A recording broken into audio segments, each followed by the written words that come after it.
વિધાનસભામાં ગૃહમાં બજેટ સત્ર ચાલી રહ્યું છે। આવતીકાલે હોળીનો પર્વ છે, ત્યારે વિધાનસભા પરિસરમાં નેતાઓ ધૂળેટીના રંગમાં રંગાયા।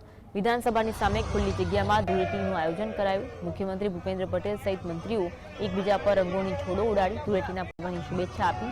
ગુલાલ સહિત વિવિધ રંગો અને પાણી સાથે ધૂળેટી પર્વ મનાવ્યો। રમતગમત અને સાંસ્કૃતિક વિભાગે આ સમગ્ર કાર્યક્રમનું આયોજન કર્યું હતું। બજેટ સત્રની બેઠક બાદ નેતાઓએ રંગોત્સવની મજા માણી। જોકે નેતાઓના રંગોત્સવમાં કોંગ્રેસ સહિત વિપક્ષના ધારાસભ્યો જોડાયા ન હતા।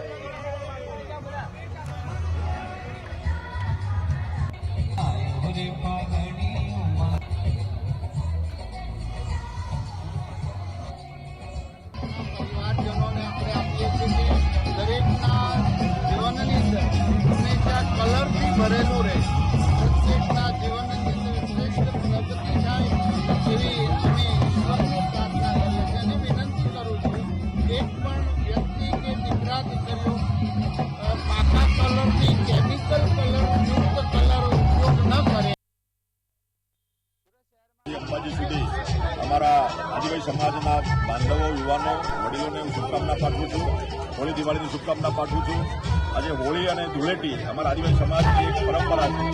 પર્યાવરણની જાળવણી અને સાથે સાથે પર્યાવરણ નુકસાન ના થાય એના માટે અમારા વર્ષોથી હોલિકા દહનનો જે કાર્યક્રમ થતો એમાં આપણી આસુર શક્તિ જે છે મોટા વિચારો છે એને દહન થાય તો ઉદાસરી થાય અને નવા વિચારો સાથે, નવા સંકલ્પો સાથે, નવા આઈડિયા સાથે, નવી ઉપલબ્ધિઓ સાથે આગળ વધીએ અને સુખ શાંતિ સમૃદ્ધિ અને વિકાસનો ઉત્સવ છે।